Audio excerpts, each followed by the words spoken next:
الحمد للہ رب العالمین والصلاة والسلام علی سید المرسلین اما بعد فاعوذ باللہ من الشیطان الرجیم بسم اللہ الرحمن الرحیم قال اللہ تبارک وتعالی فی القرآن الکریم وننزل من القرآن ما هو شفاء ورحمۃ للمؤمنین صدق اللہ العظیم۔ سامعین محترم، بحیثیت مسلمان اور بحیثیت انسان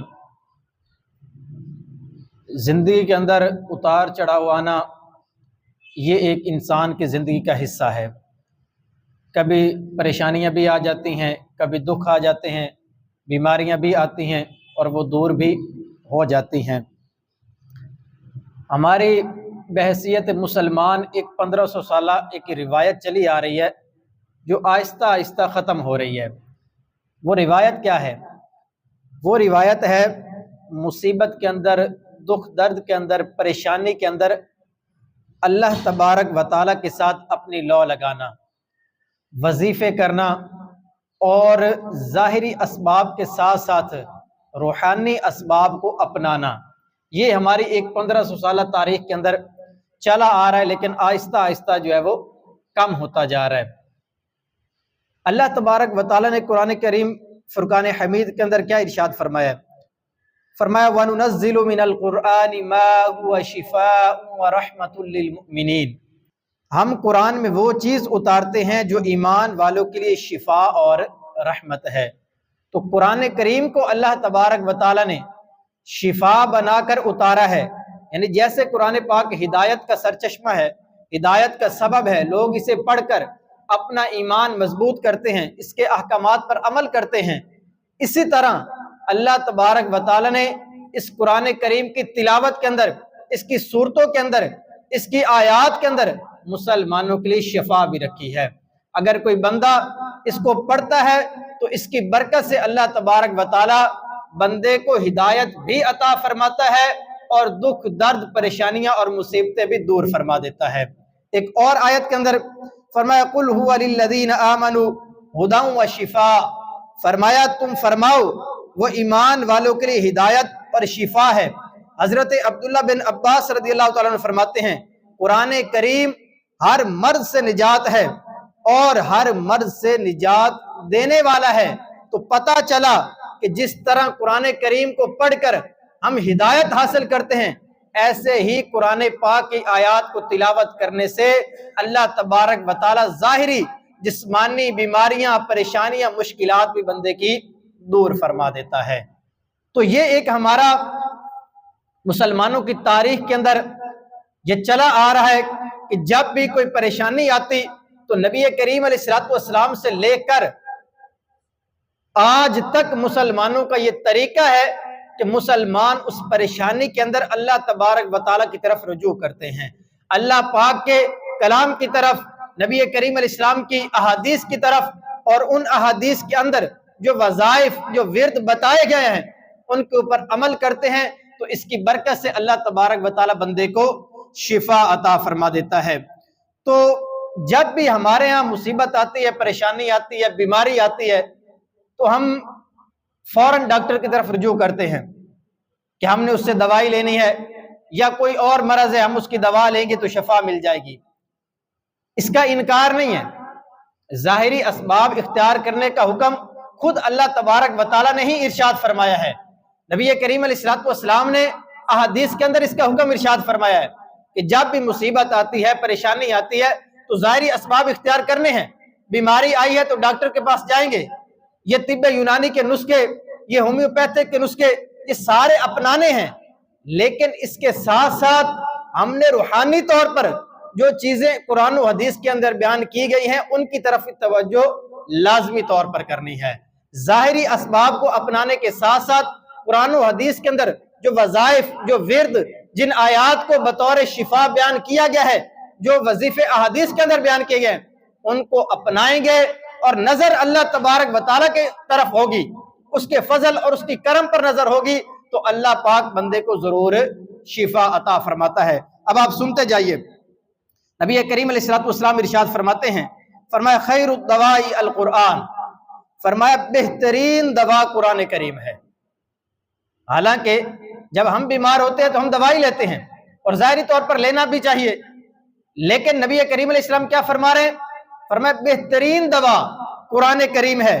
تو پتہ چلا کہ ان ظاہری نسخوں کے ساتھ ساتھ اگر ہم پریشانی، مصیبت، بیماری کے اندر قرآن کریم کی طرف رجوع کریں گے، اس کی آیات کو پڑھیں گے، تو اس کی برکت سے اللہ تبارک و تعالی بندے کو شفا عطا فرماتا ہے۔ امام رازی رحمۃ اللہ علیہ تفسیر کبیر کے اندر بڑی پیاری بات انہوں نے لکھی ہے، فرماتے ہیں ایک مرتبہ اللہ پاک کے نبی حضرت موسیٰ کلیم اللہ علیہ السلام کے پیٹ میں درد ہوا۔ اب روایت بڑی ایمان افروز ہے، سنیے گا۔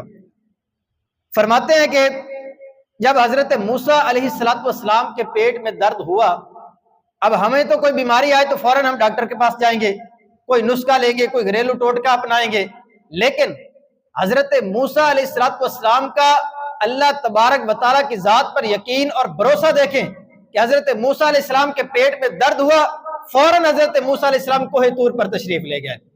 اللہ تبارک و تعالیٰ سے ہم کلامی کا شرف ملا اور عرض کی باری تعالیٰ میرے پیٹ کے اندر درد ہے، تو اللہ تبارک و تعالیٰ نے ارشاد فرمایا اے موسیٰ جنگل میں چلے جائیں، فلاں جڑی بوٹی کھا لیجئے، آپ کو شفا مل جائے گی۔ حضرت موسیٰ علیہ السلام جنگل میں پہنچے، جڑی بوٹی حاصل کی، اس کو کھایا تو پیٹ کے درد سے آرام آ گیا۔ تھوڑے ہی دنوں کے بعد حضرت موسیٰ علیہ السلام کو اسی طرح پیٹ میں پھر درد ہوا۔ اب آپ نے سوچا کہ اللہ تبارک و تعالیٰ نے جڑی بوٹی مجھے بتا دی ہے کہ اس کے اندر پیٹ کے درد کی شفا ہے، میں جا کر خود ہی اس کو حاصل کر لیتا ہوں، تو اللہ تبارک و تعالیٰ اس کو کھانے کی برکت سے مجھے شفا عطا فرما دے گا۔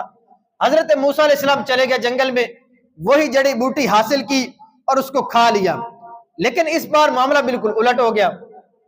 اس بار درد ٹھیک ہونے کے بجائے اس کی شدت میں اور اضافہ ہو گیا۔ حضرت موسیٰ علیہ السلام فوراً کوہ طور پر پہنچے، عرض کی باری تعالیٰ پچھلی دفعہ یہی جڑی بوٹی کھائی تو شفا مل گئی، لیکن اس دفعہ یہ جڑی بوٹی کھائی تو پیٹ کے درد میں اور اضافہ ہو گیا۔ تو اللہ تبارک و تعالیٰ نے ارشاد فرمایا اے موسیٰ پہلے تم میرے حکم سے گئے تھے، میری مشیت کے ساتھ گئے تھے، اس کے اندر میری مشیت شامل تھی تو تمہیں شفا مل گئی، لیکن اس دفعہ تم اپنی مرضی سے گئے ہو، اس کے اندر میری مشیت اور میری رضا شامل نہیں ہے، اس وجہ سے تمہیں پیٹ کے درد سے شفا حاصل نہیں ہوئی۔ فرمایا کیا تم نہیں جانتے کہ بے شک دنیا کی ہر چیز زہر قاتل ہے، میرا نام اسے شفا دینے والا بنا دیتا ہے۔ یہ اللہ تبارک و تعالیٰ نے حضرت موسیٰ علیہ السلام سے ارشاد فرمایا۔ فرمایا بہت ساری دنیا کی ایسی چیزیں ہیں، ایسی جڑی بوٹیاں ہیں جن کے اندر زہر ہوتا ہے، لیکن فرمایا جب میرا نام لیا جاتا ہے، اللہ تبارک و تعالیٰ کا نام ان پر پڑھا جاتا ہے، تو فرمایا وہی جڑی بوٹیاں بندے کو شفا دینے والی بن جاتی ہیں۔ تو پتہ کیا چلا کہ جب بندے کو کوئی مصیبت، پریشانی، کوئی بیماری آ جائے تو ظاہری اسباب اختیار کرنے ہیں، لیکن ساتھ ہی ساتھ اللہ تبارک و تعالیٰ نے جس چیز کے اندر ہمارے لیے شفا رکھی ہے، قرآن پاک کی تلاوت کے اندر، اللہ پاک کے ذکر کے اندر، ورد کے اندر، وظائف کے اندر، ان کو بھی لازمی طور پر ہم نے کیا کرنا ہے؟ اختیار کرنا ہے۔ ان ظاہری اسباب کے ساتھ جب ان روحانی اسباب کو اختیار کریں گے تو اللہ تبارک و تعالیٰ مصیبتوں سے، بیماریوں سے بندے کو نجات عطا فرماتا ہے۔ دوسرے نمبر پر علماء کرام نے بڑی پیاری بات لکھی ہے، فرمایا ہم ڈاکٹروں سے دوائی لیتے ہیں، لیکن یہ تو بیماری آنے کے بعد ہی شفا ان سے ملتی ہے نا۔ بندے کو بخار آیا ہے، ایک دو دن بخار کے اندر جلے گا، پھر جا کے وہ دوائی اثر کرے گی اور بندے کو اللہ پاک نے چاہا تو شفا ملتی ہے۔ لیکن قرآن کے اندر جو اللہ پاک نے بندے کے لیے شفا رکھی ہے، جو وظائف کے اندر، جو اوراد کے اندر، جو روحانی علاج کے اندر اللہ تبارک و تعالیٰ نے شفا رکھی ہے، یہ بندے کو بیماری آنے سے پہلے ہی اس سے محفوظ کر دیتے ہیں۔ یعنی ظاہری جو اسباب ہیں، جو دوائیاں ہیں، وہ بیماری آنے کے بعد بندے کو شفا دیتی ہیں، لیکن جو روحانی وظائف ہیں، جو روحانی اسباب ہیں، وہ بندے کو بیماری آنے سے پہلے ہی اس سے محفوظ کر دیتے ہیں۔ کیسے؟ حدیث پاک کے اندر نبی کریم علیہ السلام کا مبارک ارشاد ہے، فرمایا جو بندہ صبح 3 مرتبہ اور شام 3 مرتبہ یہ دعا پڑھ لیتا ہے، کون سی دعا؟ بسم اللہ الذی لا یضر مع اسمہ